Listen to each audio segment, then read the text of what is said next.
transformative change. My name is Lourdes Inga. I am Quechua descent from Peru, and I'm calling today from the ancestral lands of the Maidu and Nisenans people from what is known today as the Sacramento region. It is a pleasure to welcome all of you. I do also want to take a moment to thank the Human Rights Funders Network for co-sponsoring today's event. Recognizing the significance of Indigenous youth organizing, of their voices and their vision for their communities. At IFIP, we started this path by hosting the first Indigenous Youth Dialogue at our conference last year in 2023. And we remain committed to fostering an inclusive environment as part of the IFIP community to welcome also Indigenous youth voices and their leadership. And this dialogue is we see it as just one of the steps we're taking to facilitate particularly direct engagement between Indigenous youth and the funding community. We have a stellar panel, and I want to now introduce the moderator for this dialogue. Mai Tin Yumon is a dedicated Indigenous people's rights activist based in Myanmar. For the past decade, she has been working at the grassroots and global level with a focus on Indigenous youth and women. Mai Tin is joining us today in her capacity as the co-chair of the Global Indigenous Youth Caucus.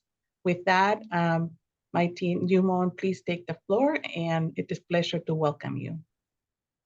Thank you, Lourdes. Good morning, good afternoon, good evening, everyone. It's a great pleasure for me to be, and it's an honor to be moderating this session.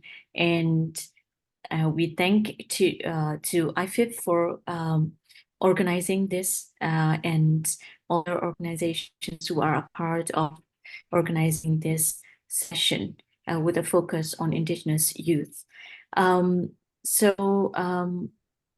Let me introduce our wonderful panelists. We have really great Indigenous youth activists from different parts, different social cultural regions of Indigenous peoples today, and I'm really excited to listen to them. First, let me introduce them to you.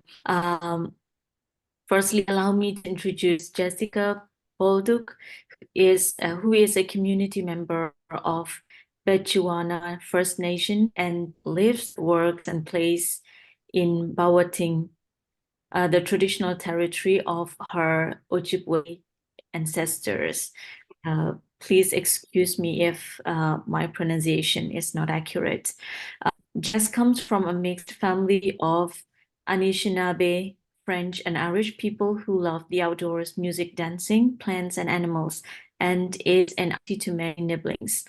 As the executive director of the 4Rs Youth Movement, she has traveled across Turtle Island and internationally in order to learn about the conditions that might be necessary for communities to shift and transform complex systems through dialogue and strategic action.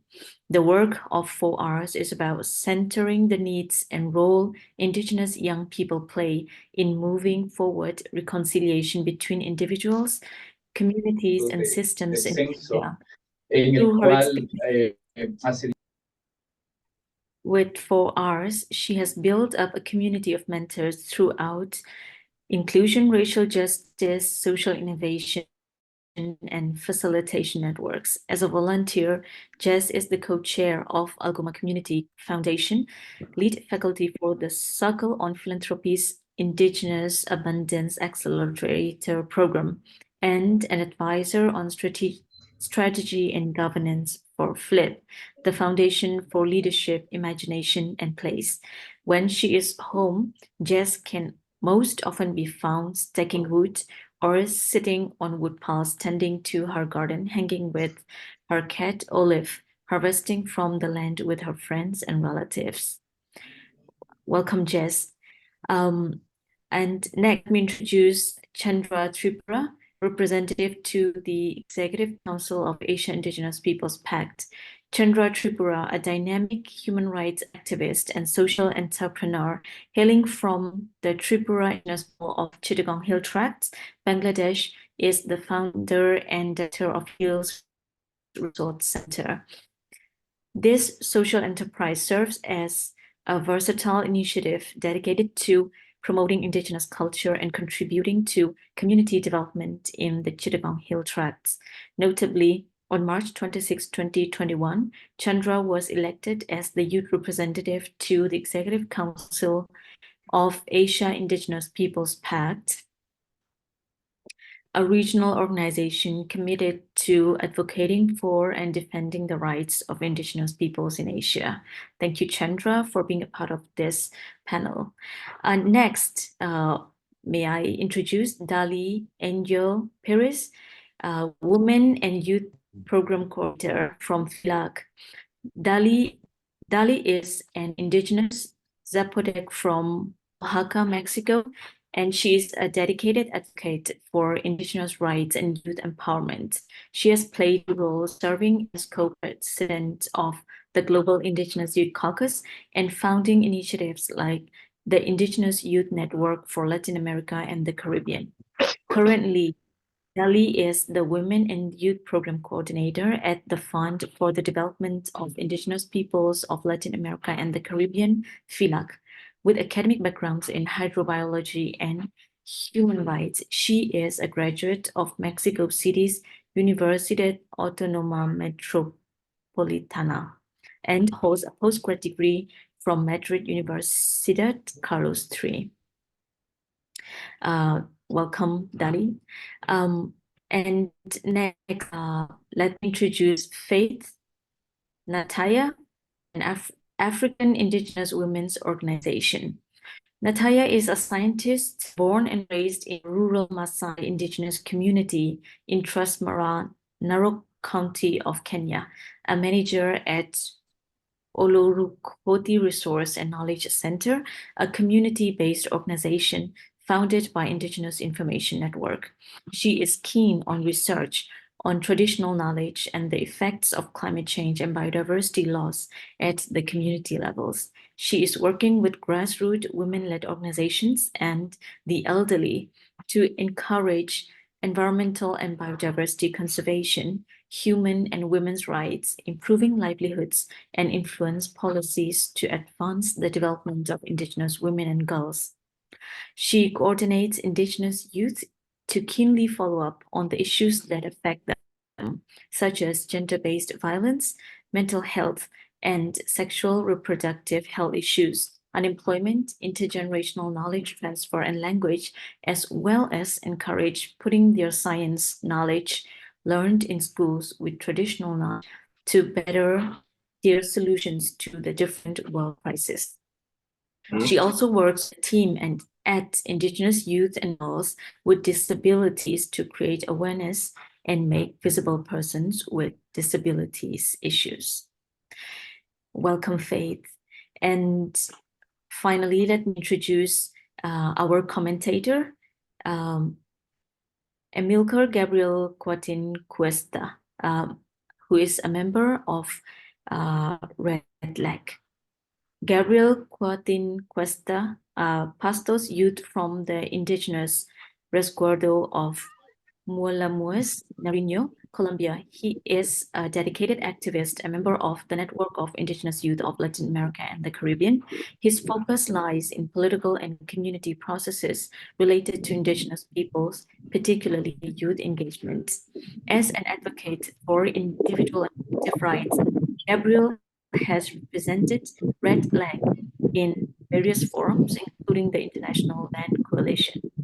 He plays a leadership role in community processes such as the Cabildo Indígena Universitario del Resguardo de Muelamues and the national representation of the Red de Cabildos Indígenas Universitarios. Gabriel, an educator by profession, holds degrees in Indigenous peoples, human rights, and international cooperation. Having introduced all our wonderful panelists, please allow me to continue the session. So this session will be more like an interactive session, and we're going to hear, as we Indigenous peoples we are really great storytellers and sharers. So even though we have a time limitation of 2 minutes per person, I'm sure we're going to bring very rich experiences from different social cultural regions of all these wonderful youths from different communities. So first, let me invite Dali. Dali, with your very rich experience at the regional level, global level, and also now leading Indigenous youths in different projects and programs, can you briefly share about your organization and your network and the work that you're doing in your region?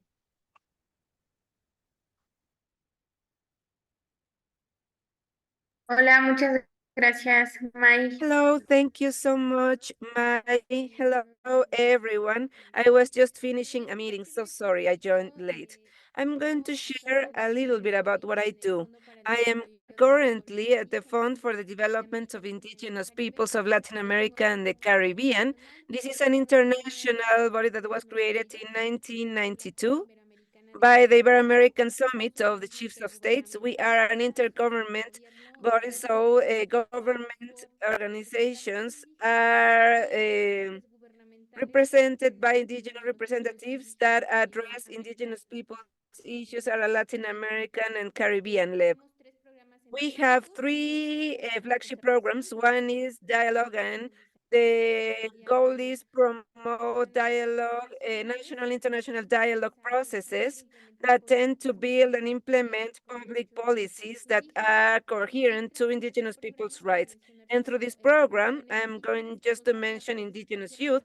We promote the participation of Indigenous youth in advocacy spaces that are of their interest, and we promote the approach and engagement of youth with decision makers in equal conditions. We also have another program, which is economic development with identity, and through the economic program, we support design and implementation of processes and initiatives that are focused on development and the proper living of indigenous peoples.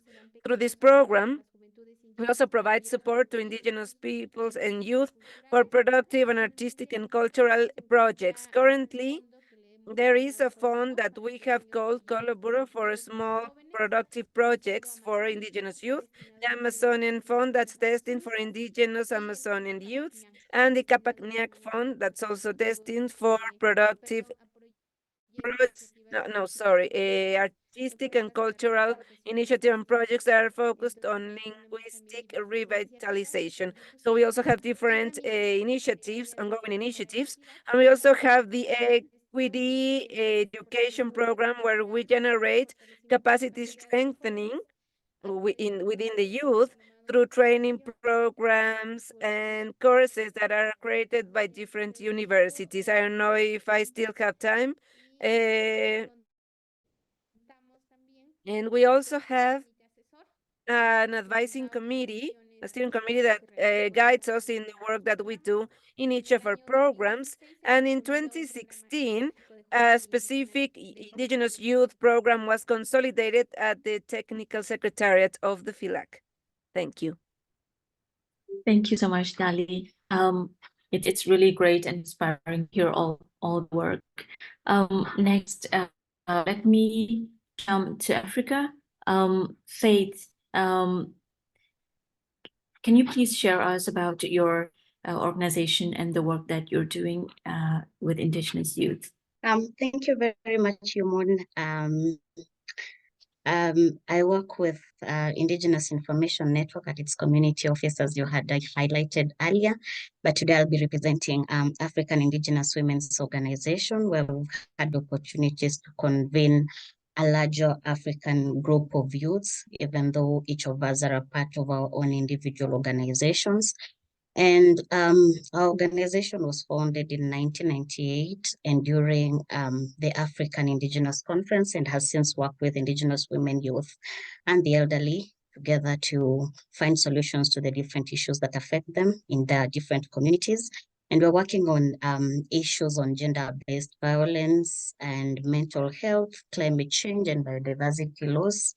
We have programs to ensure institutional strengthening and political participation of Indigenous peoples in the different countries. We're working on collaboration and ensuring that the different youth organizations and even women are able to network and learn from each other's work. We're also working on leadership to ensure that they're also able to take up the different spaces and be able to advocate for their rights. We also carried out a project to collect data on Indigenous peoples organizations in Africa, and we intend to put together a database on the same so that it's available for those that need it, and to also ensure participation. And we also ensure the participation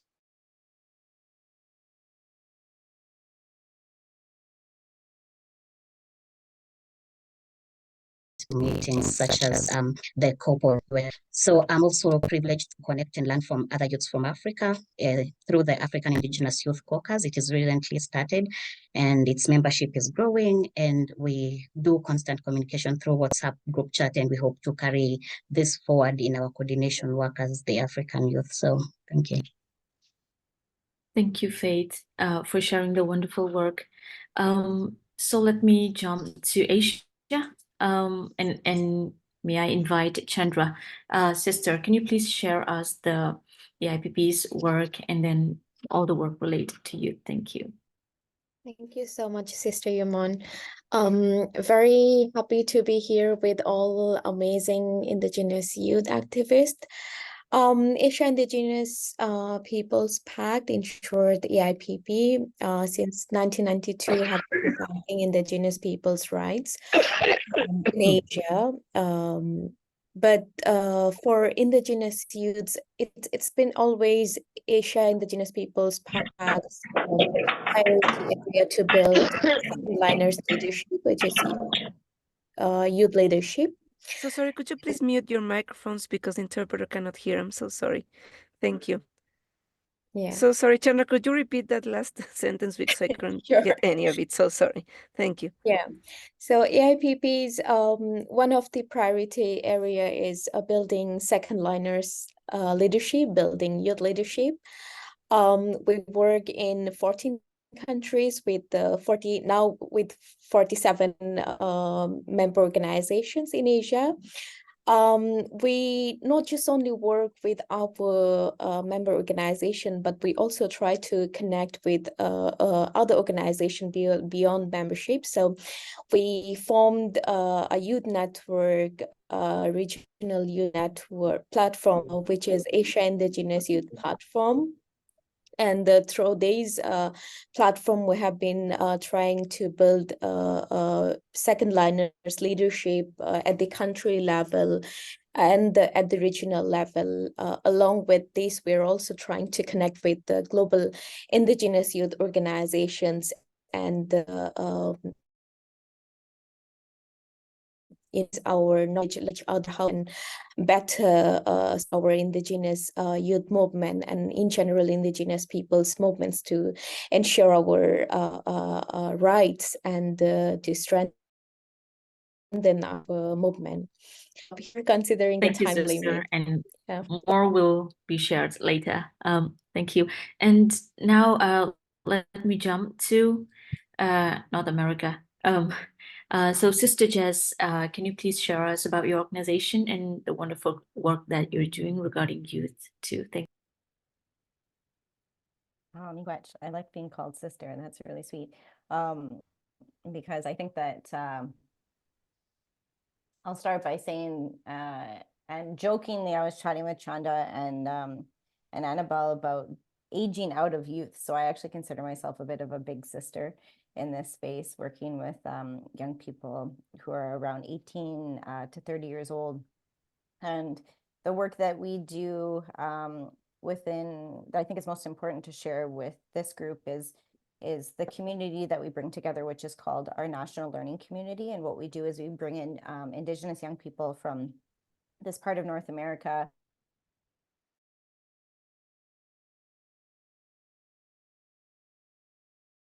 them in organizing and activism that they're doing within their communities.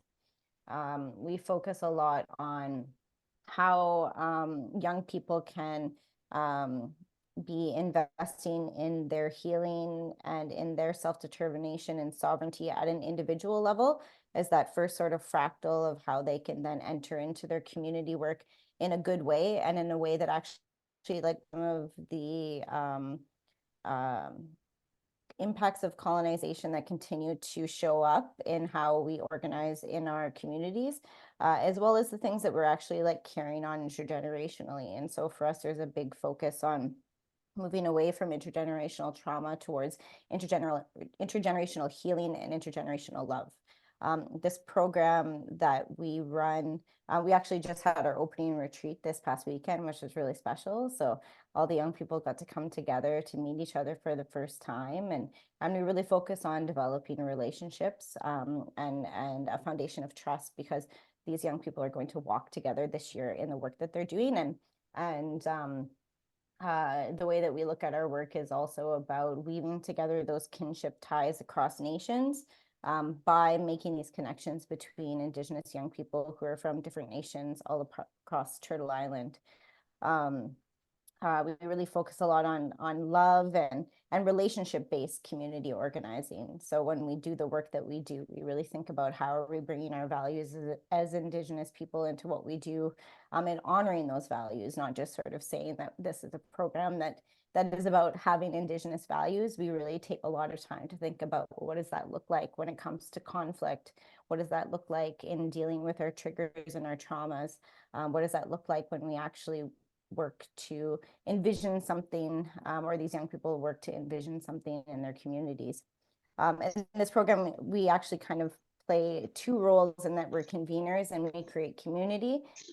We bring in elders, knowledge keepers, and mental health support. So we sort of bring in the aunties and the uncles into this space, and the grandparents. And then we support these young people by providing them with some funding. So we're kind of a hybrid in that we are also a funder, but we're also working with the grassroots.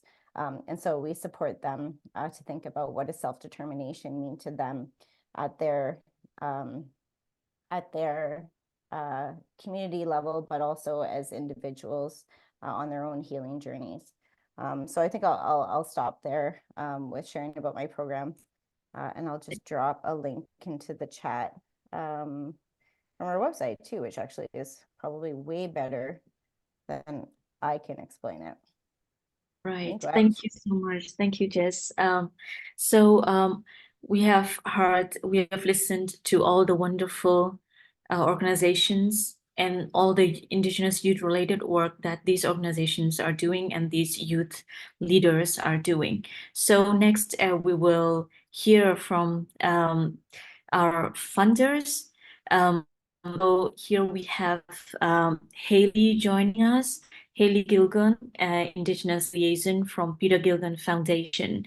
Haley, thank you so much, because today we also want to hear a lot, like Indigenous youths are joining from different parts of the world, also to hear like the future collaborations and future work that can be done together between Indigenous funders and youth jointly. And we're very much excited to listen to you.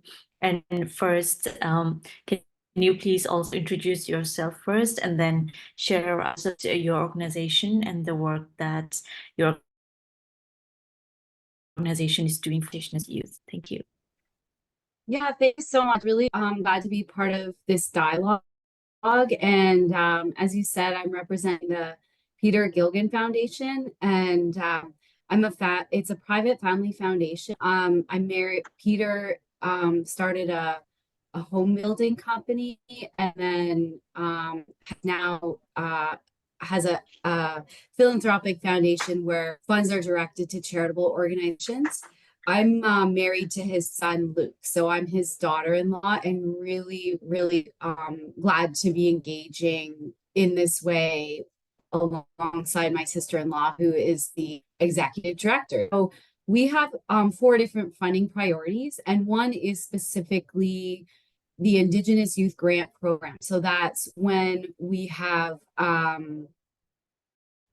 that's when we contributed to Indigenous-led organizations who are supporting uplifting the holistic well-being of Indigenous youth. So that's what I focus on at the foundation. I'm really glad to be here and part of this discussion. Thank you, Haley. And we look forward to hearing more later in through the conversation. Thank you so much. And it's also wonderful to see the commitment from the family and the organization. So it's so really beautiful. So we will jump to the next round of questions for our panelists. And now it will be like a deeper conversation for us. As we all are aware, Indigenous are the ones, like in terms of funds, the ones in communities who are facing a lot of challenges. We will hear, and even though we come from different communities, from different social cultural regions, we have a lot in common in terms of the challenges that we're facing. And also being Indigenous youth, we are not only like connected to our regions, but and our traditional knowledge or our ways of life and the systems that were practiced, but also we are a part of this modern world in this expanding and at the same time shrinking world. So we will listen to all these experiences from the different Indigenous leaders again. Let me go through the same sequence again. So I would like to invite Dali. So Dali, can you highlight the key challenges Indigenous youth face, the opportunities considering historical colonization, and resource priorities that we are facing, and actively addressing these challenges faced in their communities. So that floor is yours.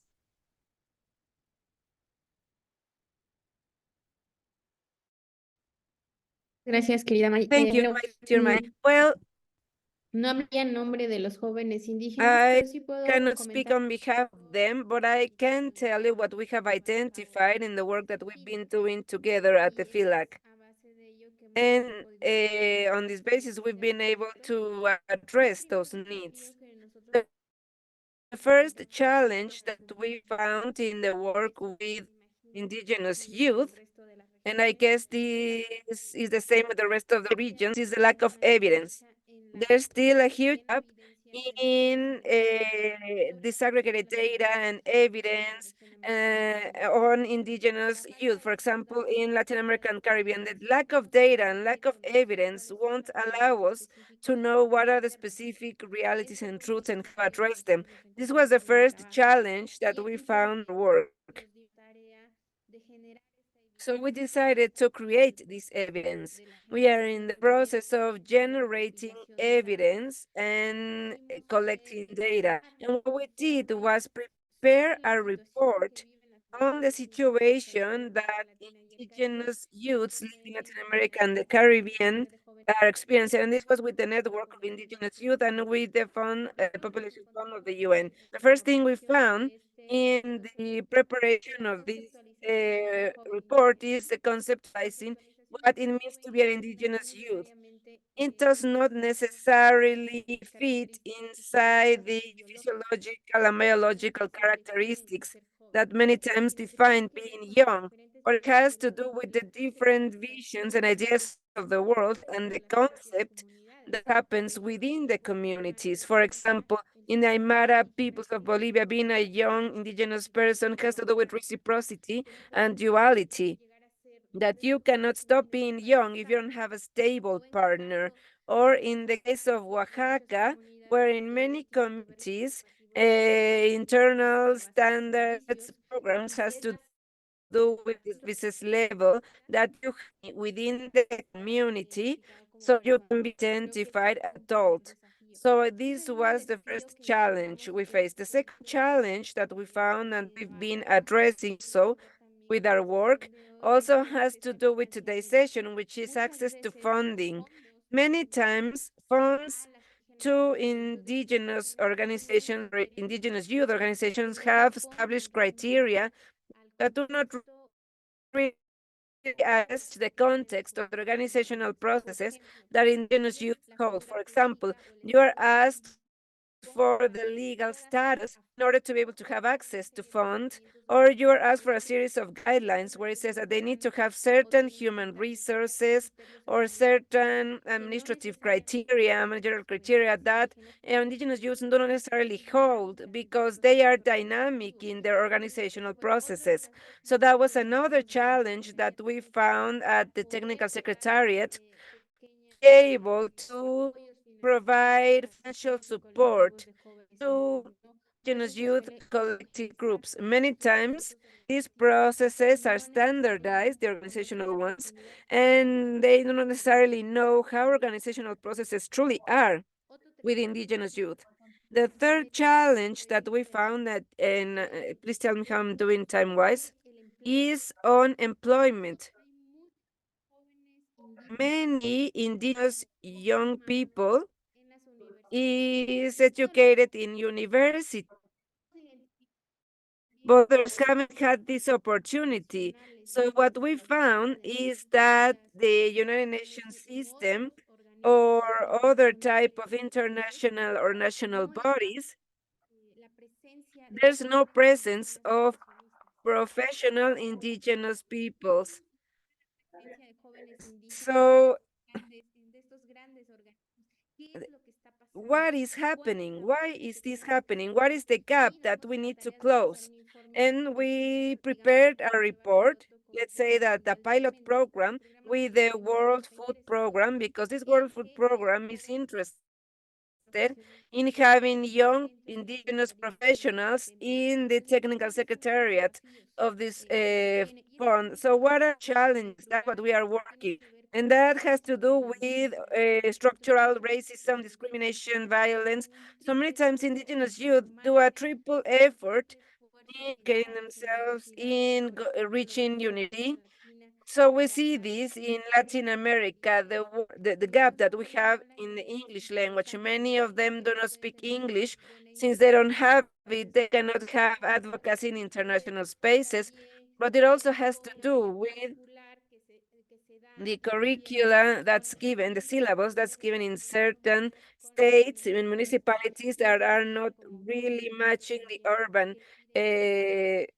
school syllabus and syllabi. So the violent situation is also a problem because of the organized crime bursting in different regions throughout Latin America.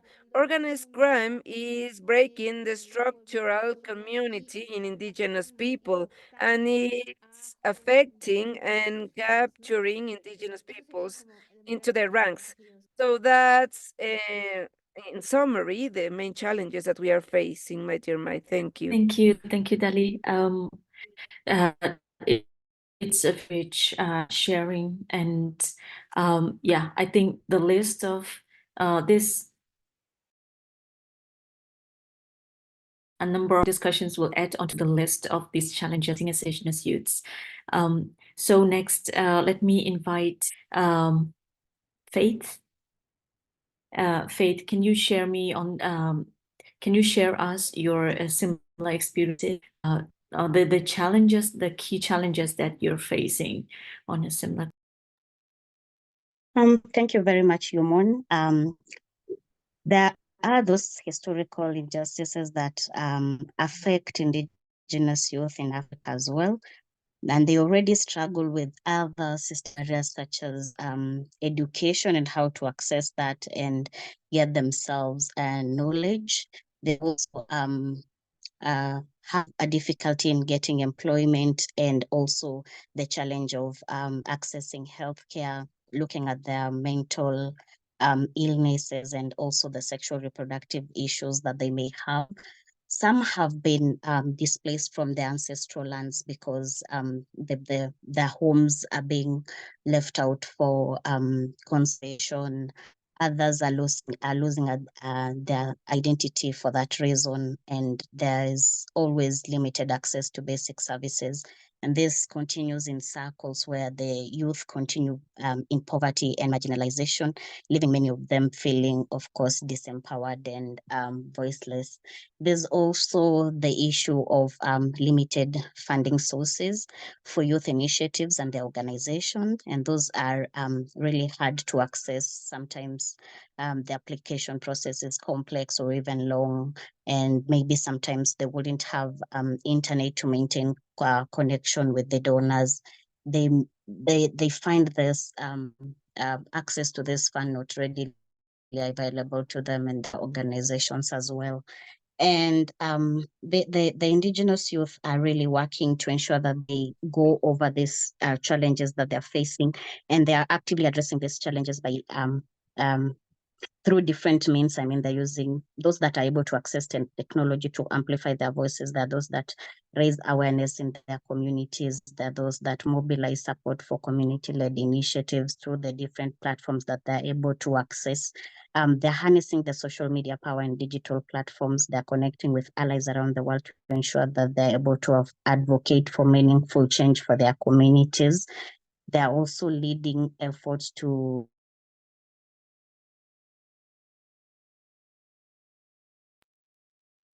get their lands back. They're promoting traditional. Hello.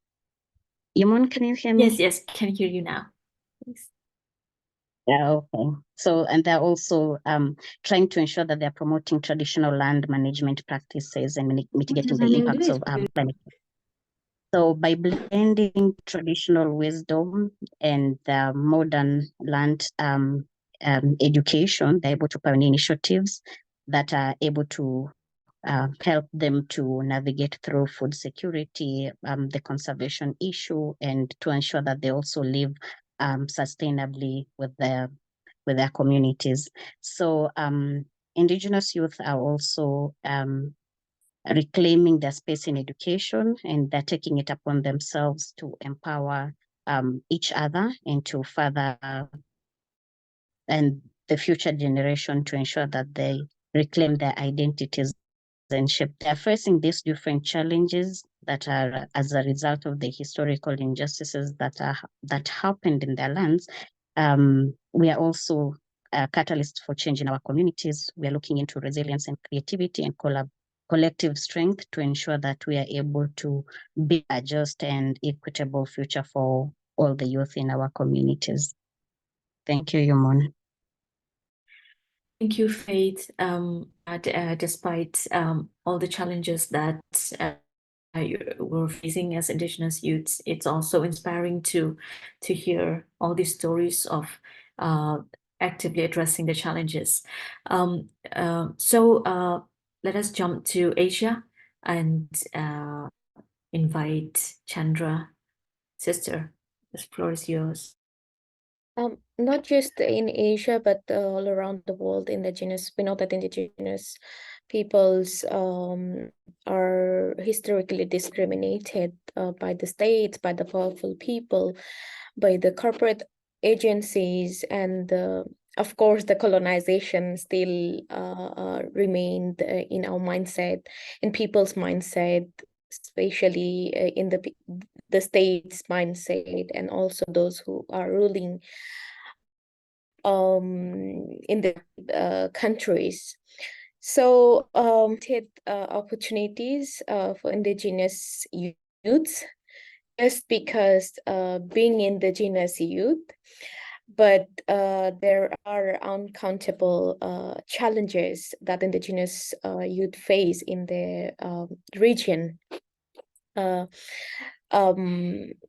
In Asia, we experience a lot related to security, and we hardly experience justice for any kind of injustice that happen with our indigenous brothers and sisters.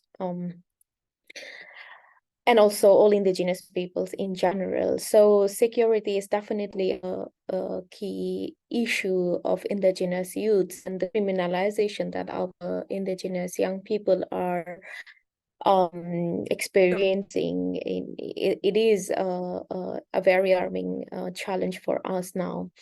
And due to different kind of marginalization and discrimination by especially by the mainstream community and the state, of course, and along with the militarization issue and other challenges that we face as indigenous youth,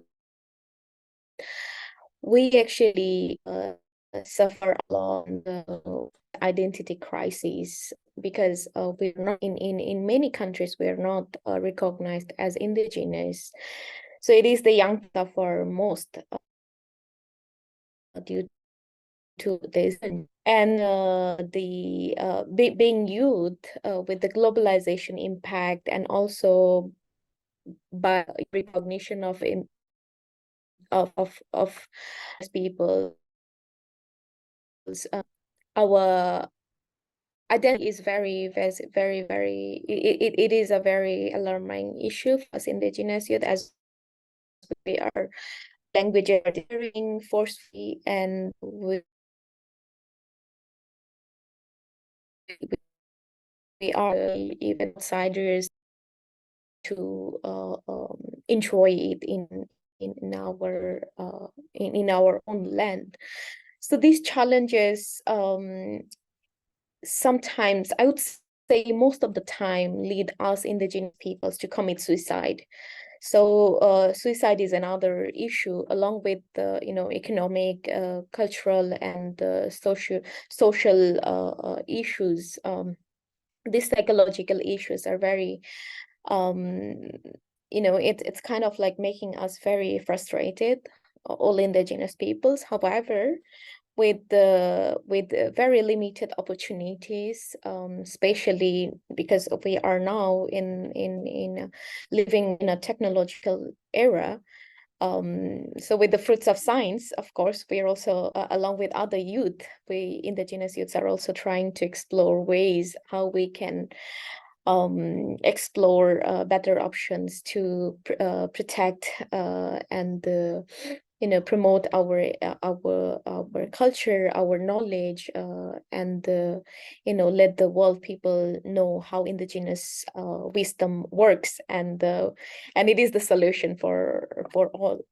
So of course, in Asia, we are indigenous youths are trying to focus on collecting data, of course, and collecting the stories that we fear that our next generations may not know about, how rich our culture is, how indigenous wisdom works, and how it can help finding solutions for us all. And for this, we are even in this era, and we know that young people are living, so many young people, indigenous young people, of course, considering all the challenges that we face in the remote indigenous areas, including security issues. Still, we are exploring ways to go back to our community and help our elders, and work together to protect our identity, to ensure our rights, and strengthen our indigenous peoples movement that make us proud as indigenous. Yeah, I'd stop here. Thank you, Chandra. So yes, absolutely. When our sole identity is under a threat, it has become really challenging to secure our other rights. So thank you for highlighting that. And let me jump to Turtle Island. Sister Jess, the floor is yours. Me, go ahead. I think that a couple of things that I want to highlight that some of the other speakers shared. One is that, you know, the of colonization and the continuance of colonization, which are also influenced by things like capitalism as well, have played out in different ways across Indigenous communities globally, but also have their own specificity that actually requires, you know, grassroots interventions that are supported at many different levels. So it's like Indigenous young people actually understand very deeply what they need. But I think Dolly had shared this, and I also see a comment in the chat from Basel. Sorry, Basel, if I'm not saying your name correctly, but there's like a gap between resourcing young people at the front lines, at the grassroots, and the work that they're doing that allows them to do that with sustainability and longevity. And so I think that when we want to talk about the challenges within the context of a conversation between funders, that's a really important highlight, is that there's a missing, at least in the North American context, there's a missing infrastructure that would allow funds and resources to flow to Indigenous young people to do the work that they're doing. And so I think that there's something important in the work of folks who are looking at how do we actually get rid of some of the so-called rules actually that are meant to control how money is flowed, and advocate at those political levels to make sure that those things are changed and sometimes completely reimagined so that funds are going to the grassroots. Another big role I think that can be played is Indigenous-led intermediaries. So those groups or folks who actually like meet the government criteria to receive funds, but are led by Indigenous people so that they can accept funds on behalf of an Indigenous youth organization, but to work in partnership with them, not power over, but in a way that actually allows and enables those Indigenous young people to do the work that they need to do, while also building their capacity and experience in managing and resourcing the projects that they would like to do. Something that I think is unique to this generation of Indigenous young people is the level of awareness of the scale and the scope of what it is that they're asked to do. And when I say that, I mean that, you know, the Indigenous young people that I get to work with are seeing their elders pass on. They're seeing, you know, the violence that's happening in communities from the police or the criminalization of Indigenous water protectors and land protectors. They're just trying to raise families. They're trying to reclaim their languages. I've had within our communities, which is to look at each individual person and the gifts and skills that they have. Indigenous young people are trying to save it all. So it's like they're trying to learn language. They're trying to become master basket weavers, master beaders, dancers. They're hold all of the cultural richness of their nations. And that's actually leading to burnout and extreme mental health issues too as well. And so I can see sort of the weight that's being carried. So to provide an ecosystem of supports from the aunties and the uncles and those folks who are allied with Indigenous young people to help to create ease for the work that they're doing, I think is a big opportunity and also a big challenge for Indigenous young people.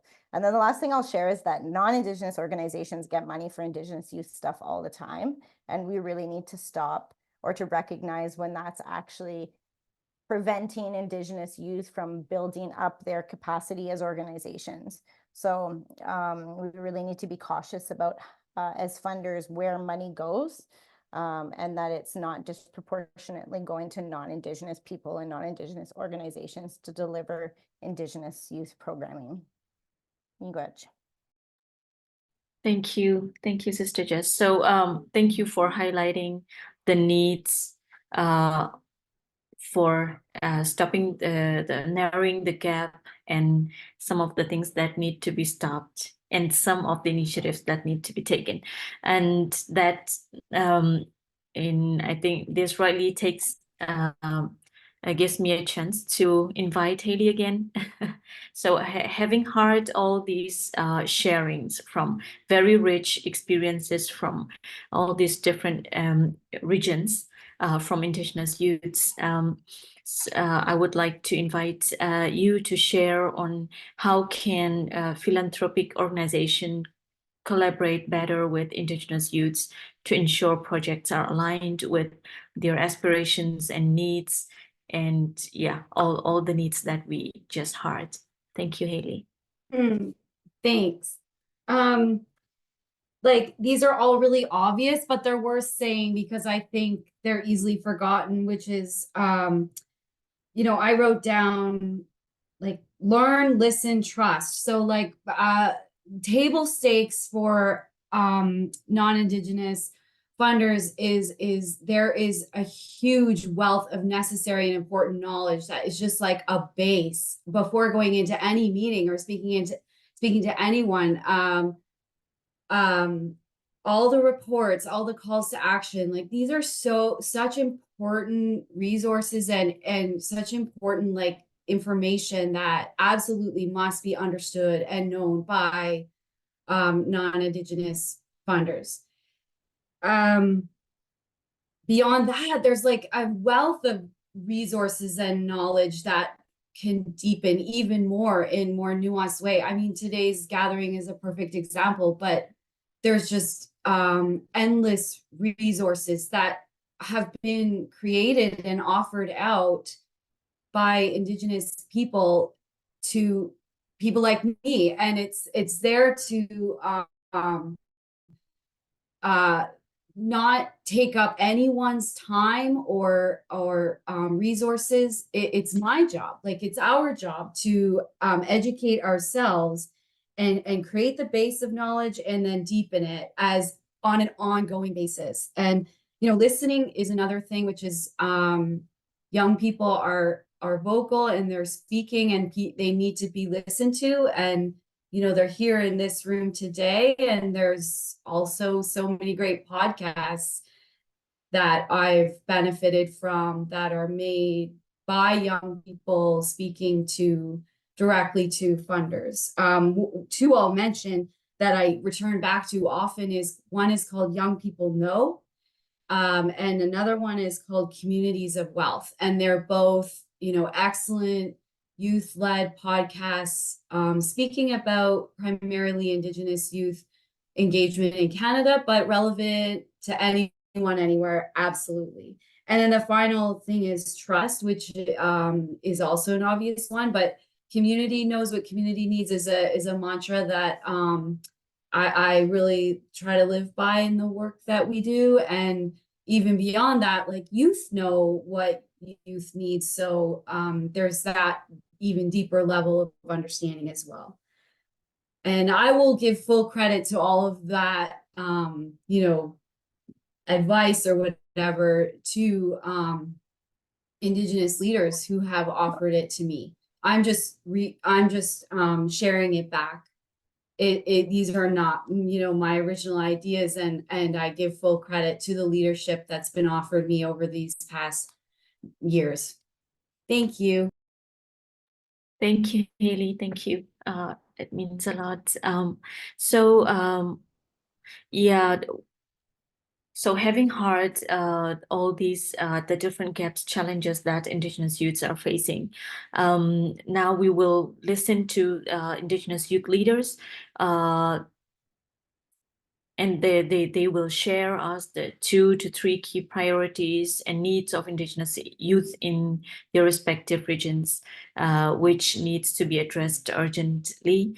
Yeah, so I would like to request our leaders also to keep to 2 minutes each to allow us more time also for Q&A, because we are receiving a number of introductions and questions also in the chats. And also those participants who have questions, please feel free to drop your questions in the chat box, and we will address them later.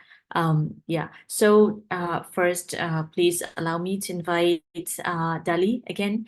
Can you please share 2 or 3 key priorities in Latin America for Indigenous youths? Thank you.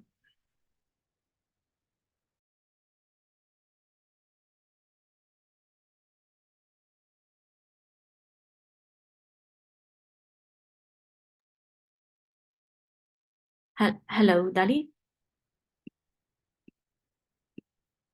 Are you muted or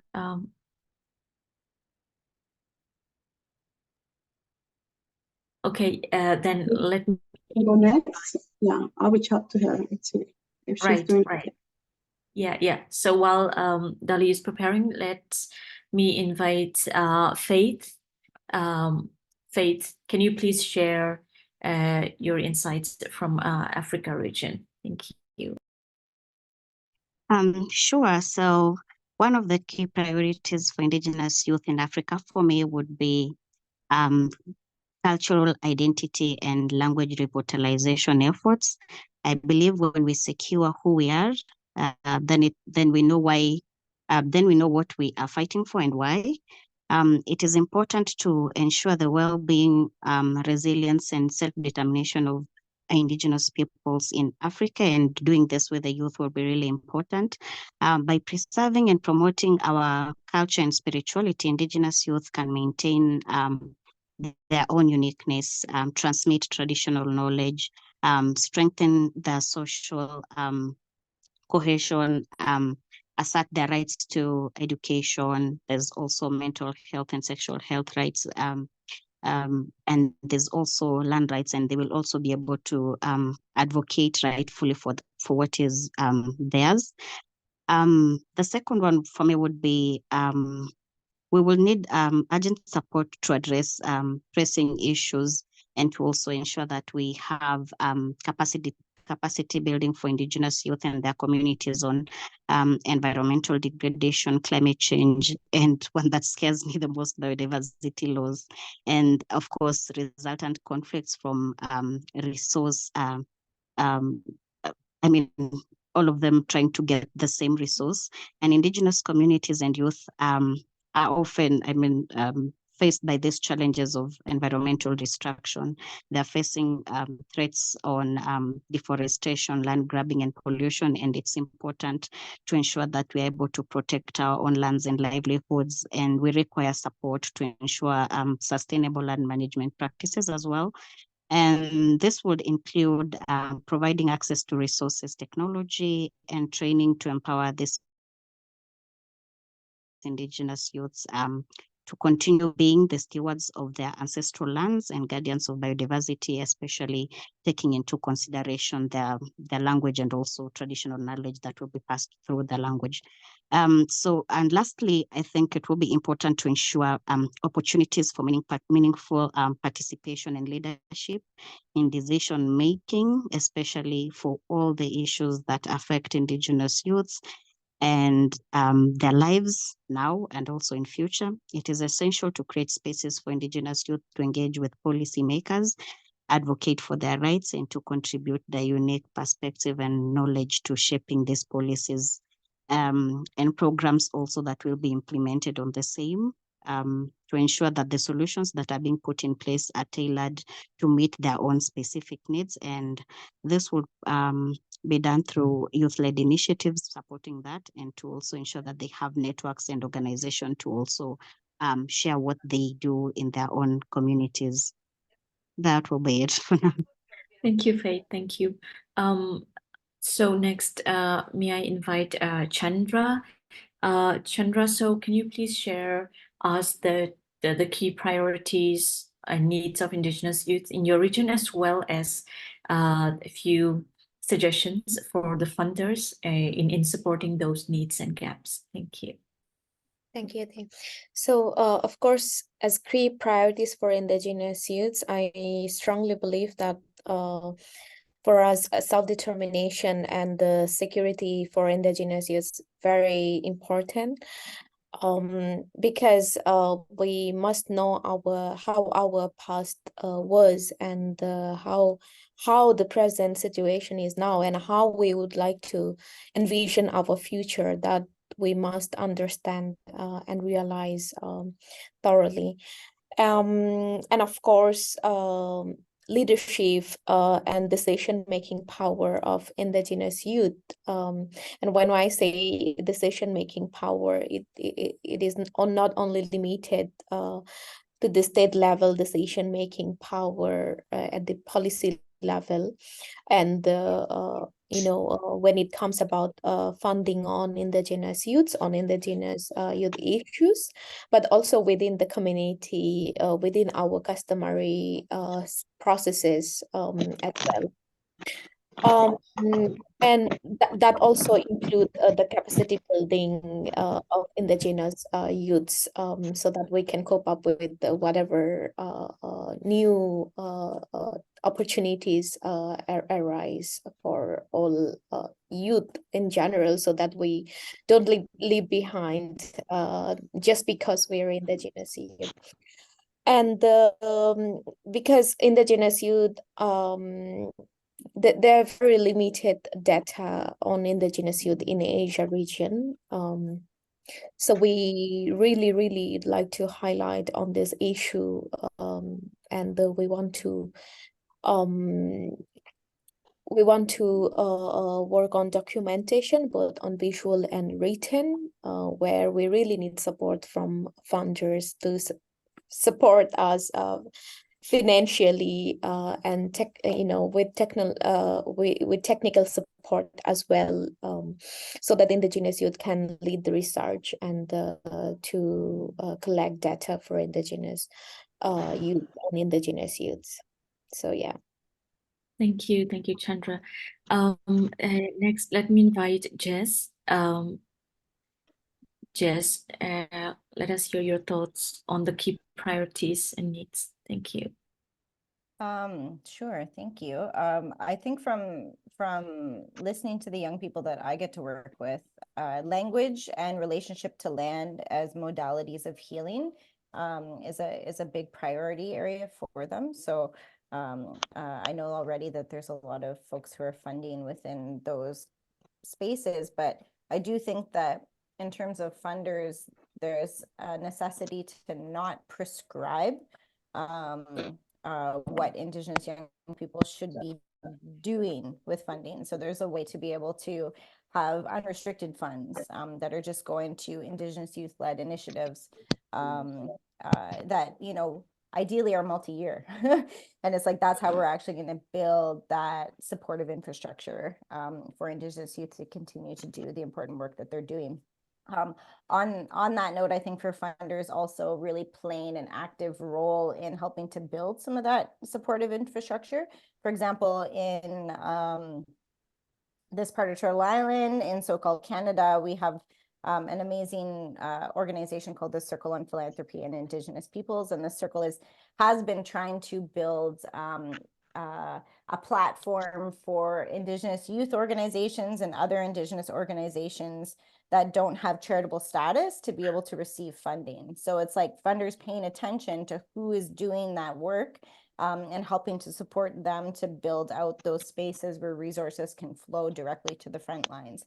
Other spaces I think that funders can actually play a more active role is funding legal defense. I know that some of the young people in the chat and also who have spoken are talking about, land theft and things like that. It's like, are we actually like funding Indigenous youth or supporting them even with their livelihood, who are out there doing that most important work about protecting the lands and the waterways? And then finally, I'll say, I know that IFIP is bringing youth to the permanent forum. It's always a challenge to fundraise for these kinds of things, to bring young people to these important international forums. And so if you're a funder who has resources to sponsor Indigenous youth to attend things like the UN Permanent Forum on Indigenous Issues, really encouraging you to partner with a group like IFIP. For ours also helps to bring folks to those spaces. And I'm sure there's many others within your own regions and territories that do the same. It's like the young people need to be able to be a part of both local and international decision-making platforms and processes. English. Thank you, Jess. Dali, are you there? Can you hear me? Hola, sí, perdón, es que tuve una llamada justo en el momento que me llamabas. No sé si me puedes repetir la pregunta, querida Mar. Right. The question is, can you please identify the 2 to 3 key priorities and needs of Indigenous youth in your region, as well as your key suggestions to the funders to address these challenges by helping Indigenous youth? Muchísimas gracias. Bueno, desde la experiencia que tenemos desde el FILAC, que es un organismo intergubernamental, algo que hemos aprendido a lo largo de la ejecución de estos fondos que había mencionado en la anterior pregunta es que muchas veces no tomamos en cuenta, por ejemplo, cuáles son las capacidades o las herramientas que les hacen falta a las juventudes indígenas para la ejecución de fondos. No todas las organizaciones ni los colectivos de jóvenes indígenas, al menos en América Latina con los que hemos trabajado, conocen Worked cuáles with son las know reglas o los what are the requisitos rules or the administrative guidelines, financieros, how a financial report cuál is es submitted or is even el done, objetivo. how a Y con narrative esto report hemos is dado done. So when we provided these también small ayudar el funds, we fortalecimiento de also capacidades. strengthen A lo their largo de la capacities, ejecución develop de their fondos les capacities. vamos dando como algunas Throughout the herramientas que fund, puedan we servir provide a ellas certain y a ellos tools that can be para la useful for them administración, in order to para la ejecución. Y manage, yo creo que eso es algo muy execute. importante que And I tiene think que that this is very considerar important that has to los be fondos o las included dotaciones destinadas a las by juventudes funds indígenas. destined Herramientas de to Indigenous fortalecimiento de youth. capacidades en temas Capacity financieros, building herramientas de fortalecimiento de for capacidades en temas administrative informativos, processes, pero también also algo to que strengthen nosotros their hemos narrative aprendido, reports. que And muchas something that veces we've se les learned exige is that a many las times organizaciones y a los jóvenes indígenas en algunos Indigenous casos youth determinados organizations are asked for facturas o accountability in formatos que the tienen que means of cumplir y no invoices or necesariamente a nivel formats, territorial se but at a cuenta con territory eso. level, they do Entonces not es algo que necessarily ellos have sienten que that. aprenden So ellas y ellos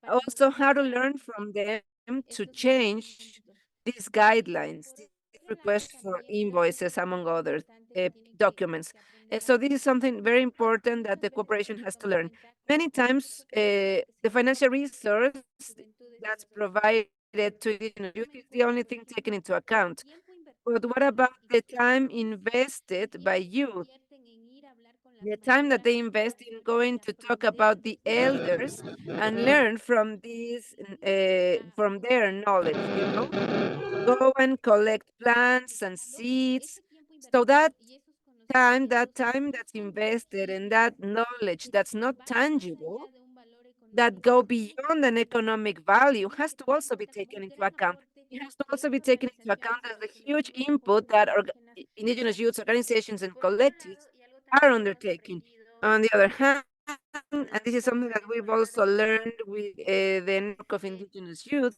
que en el largo is del tiempo de that ejecución de estos during the fondos execution of creamos these un software, resources, creamos a una software was plataforma created, a la platform was donde created. las This is a juventudes friendly van a platform recibir where la información Indigenous youth del and departamento, information of the van work that sumando they're sus doing. datos, van sumando They todo upload lo que han realizado a lo pictures, largo del proyecto they y include everything that they've been doing throughout the project.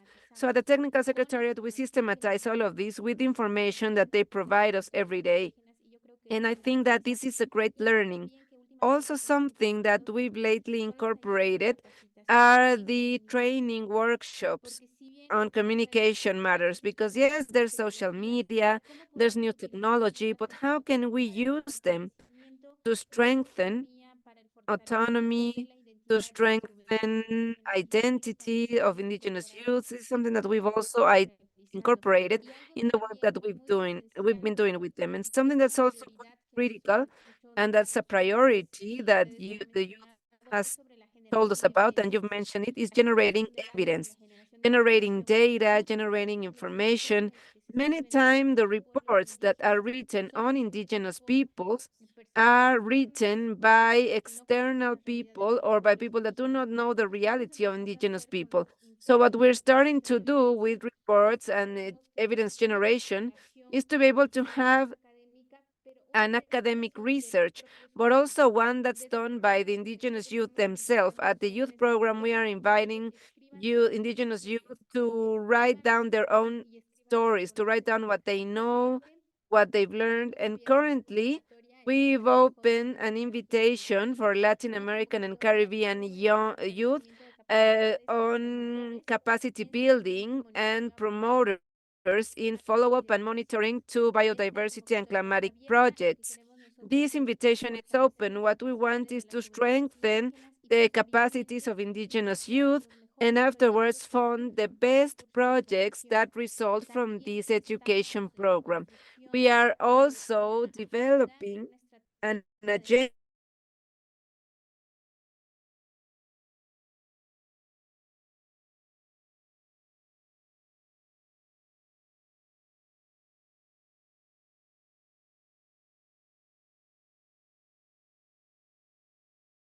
to strengthen the participation of Indigenous youth in those meetings, because many times just to meet a certain number, Indigenous youth is brought to international advocacy spaces, but they are not supported to be able to structure their own agenda with their demands, with their priorities, and beyond an international participation, how can we provide a national follow-up to the implementation of the agreements that the states enter into? So I think we also have to take this into account.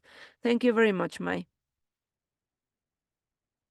Thanks very much, Dali, for a very comprehensive reflection. So even though I was going to ask another similar question, all our panelists have covered all these issues very wonderfully. So I will jump to Haley and without skipping the last question. So Haley, again, so are there any reflections from what you heard from the sharings of our Indigenous youth, as well as one last question for you is, are there any established instances of successful frameworks uniquely crafted for Indigenous-led initiatives? And can you share how can philanthropic partners collaboratively contribute to supporting Indigenous youth? And also, please kindly allow me to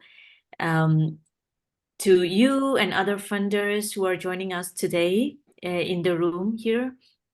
We have received questions for all of you, so let me so that you can cover it when answering all these questions. So the first one is from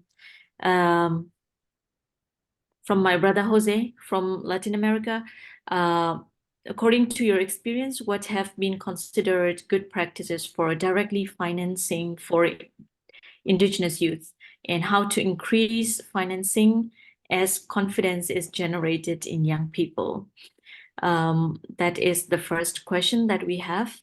And the other question is, how are funders thinking about supporting Indigenous youth organizations and networks in the 7 sociocultural regions of the world in the present and future, with the purpose of generating transformative changes in the face of current threats? And the last question is from my brother Gabriel. How can we create capacity to empower Indigenous-led youth groups? And do they need empowerment? I guess they are the present and future of Indigenous people. So those are the questions we have received. So yes, please, Haley. Thank you. Okay. Yeah, so all the urgent issues that were shared definitely really resonate in terms of what we see through applications to the grant program. Capacity building for sure, and not just at the participant youth level, but at the organizational level as well. And as Jess said, to really make sure that our funds are reserved and only flow to Indigenous-led organizations. that leads me to a really incredible framework that is so helpful on all sides in determining whether or not, determining the leadership structure of an organization. It's a resource from the Circle, which Jess has already linked to. It's called the I4 Definitional Matrix. And it basically lays out all the different types of Indigenous leadership structures so that, for example, in our application, we ask organizations to self-identify where they fall generally on that matrix. And then we just really ensure that the funds are going to those organizations that both self-identify and clearly are Indigenous-led, so that their work and their knowledge and their efforts can be benefited by these specific funds. So, and honestly, like frameworks for Indigenous-led organizations, I'm not so much familiar with as frameworks created by organizations. There's so many that are holistic, and they tend to use like the medicine wheel as a underlying structure, and they're just they're the best. Like they're incredible, and they hold so much and hold so much value and intention. And so, I mean, it really is more like all like non-Indigenous people and organizations learn so much from those traditional frameworks and how they're being used in each organization's mandates and mission. The three questions are great questions. Like I'm having trouble remembering them all in this moment in my brain, but if you want to repeat any specific ones, I can try to speak to it.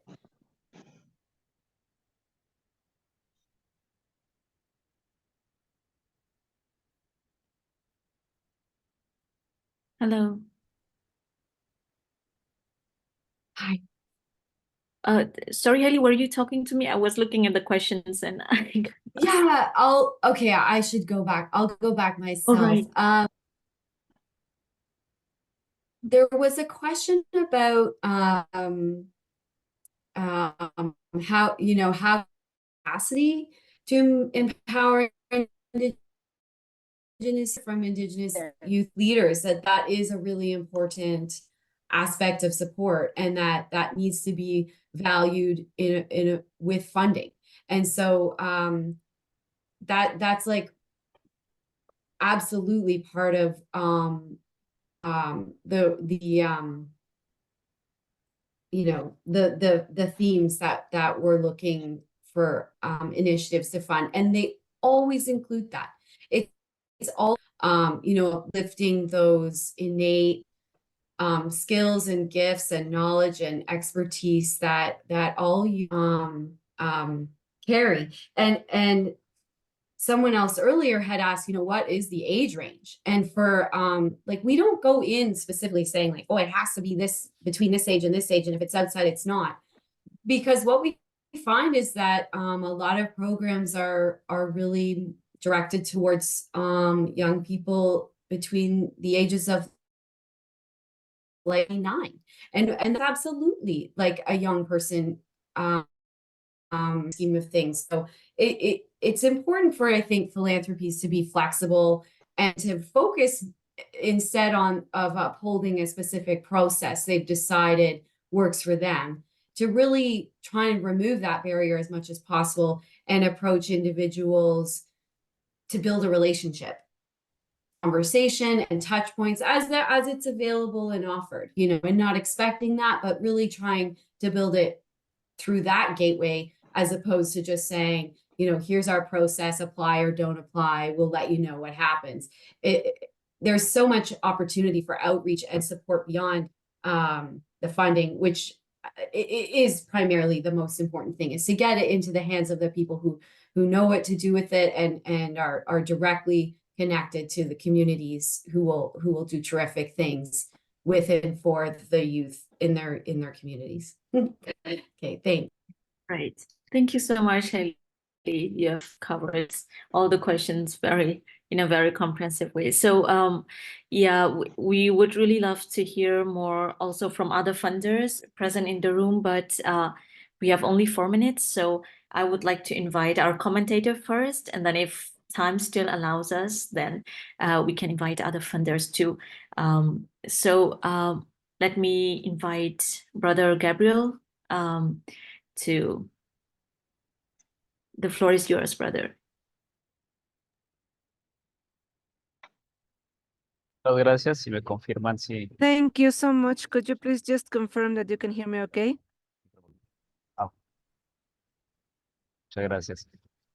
Sí, felicitar a los. So I would like to congratulate all of the panelists that have shared their reflections today on the challenges that Indigenous peoples and specifically Indigenous youth are going through and are experiencing in the different aspects and regions, as well as for the funders' inputs that provided on presenting their programs and how they relate to the Indigenous youth.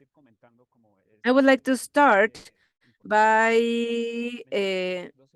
mentioning two critical elements that have added some tension to the social reality, to our current social reality. The first moment talks about something crucial that all humankind is going through, and that corresponds to the pandemic that was caused by COVID-19. And here I want to mention an interesting element. Despite not having disaggregating data specifically for Indigenous youth, there is for youth in general. There is a published paper by the ILO after the pandemic that was done after a survey was applied, and it reveals that the impact of the pandemic in youth, particularly women, and those that live in lower income countries, is more systematic, is deeper, and it's unproportionate.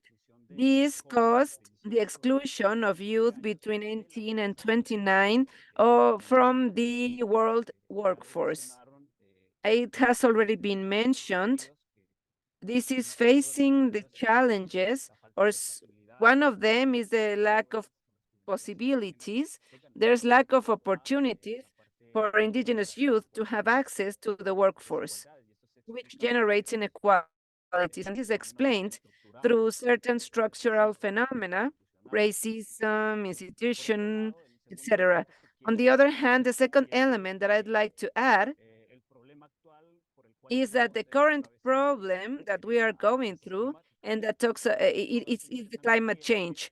Another interesting data here is that Indigenous peoples safeguard 80% of biodiversity. However, facing this context in our territories, we are going through different problems.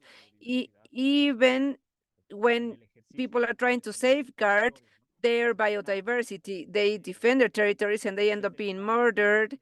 Climate change has also affected our territory by burning forests, setting fire to our forests, and the accelerated temperature changes and increase. This also affects the knowledge systems of our Indigenous peoples. But once I've presented these main problems, the role that Indigenous youth are presenting is critical facing this context. Collective action, which allows them to organize themselves through their own organizations or through new ways of organization from different fields, cultural, sports, social, political, all of these aiming to face all of the problems that I just mentioned. So I would think that the articulated work that has to happen with youths, between youths and funders, is working on climate change and the cross-sectional elements to strengthen and develop capacities in youths. But it's also important, and it has already been mentioned, seeing the absence of statistics, and that it is also important to support the work that Indigenous youth have been developing from the research field to provide and generate statistic data that allow to strengthen institutional capacities of Indigenous peoples. So that's also an important space where funders can help them to fund, and to raise for funds. So this will allow us to get to know each other in qualitative and quantitative terms, so we can strengthen our organization. Another important element here is the access to funds, direct funds, which is fundamental. And this happens at a global scale.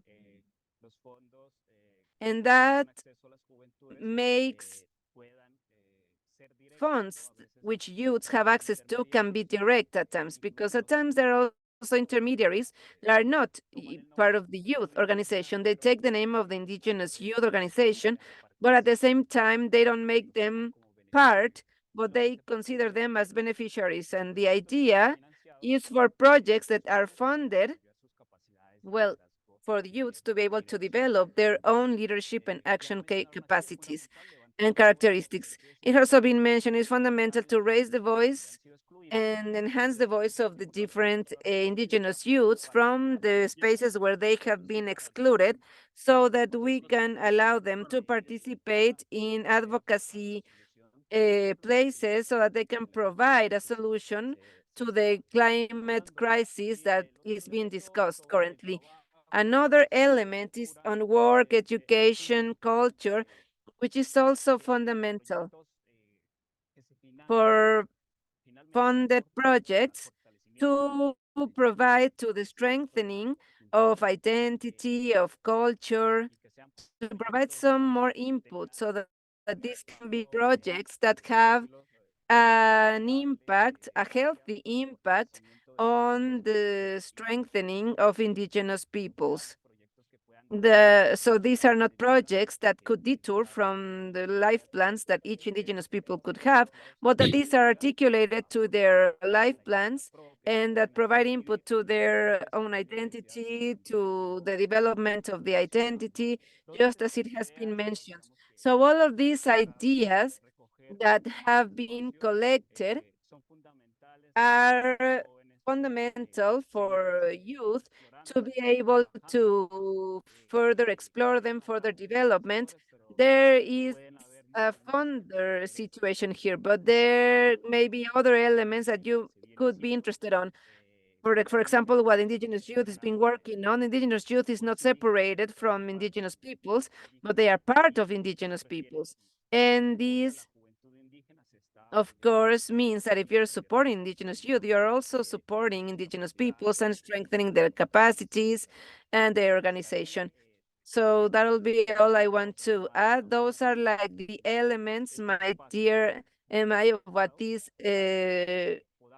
session has given us, so we can keep working together with funders, so that funders can also keep including the work of Indigenous youth, as I mentioned before, so that we can institutionally strengthen our Indigenous peoples and face the current problems, such as the climate crisis. Thank you.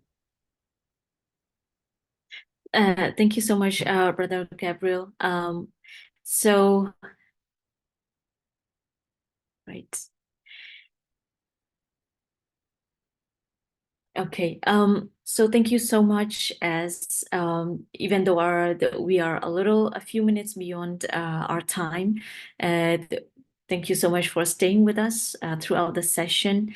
And we really thank our co-organizers, our funders, our wonderful panelists, and our commentator, and all the questions that you have sent in the chat box. Even though we were not able to touch all the questions, we will surely send a written record of the whole session as well as answers to each and every question that you sent. So we thank you for your time, your wisdom, and all the sharings. And also the organizer asked me to, the Permanent Forum on Indigenous Issues. We invite funders to support the participation of Indigenous youths, as this has been like frequently highlighted during this session, and it is happening in the next few months. In next 1.5 months, and also the focus of this year, the theme includes a focus on Indigenous youth. So it would mean so much value for Indigenous youths to be a part of this upcoming session of the Permanent Forum. So again, thank you so much. And we really hope this conversation continues. This is only the first step.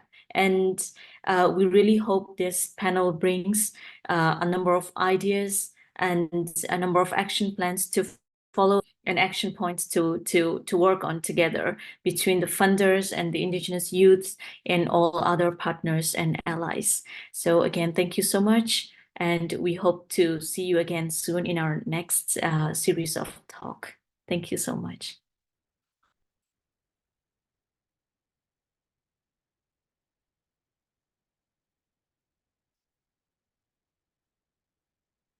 Gracias, hasta luego. Gracias, Chao. Rebel. Thank you. Goodbye, everyone. Thank Gracias. you. Goodbye. Thank you.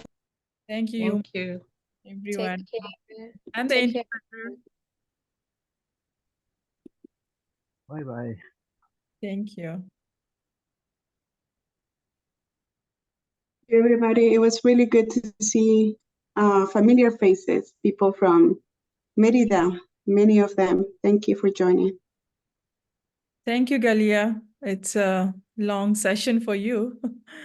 Oh, no, it's okay. Thank you. So much. Talia. Thank you so much. I'm here for you. Okay. Yumon, thank you. I think you're still We recording, went a Shanda. little over the time. Yeah, thank you so much, Simon. You did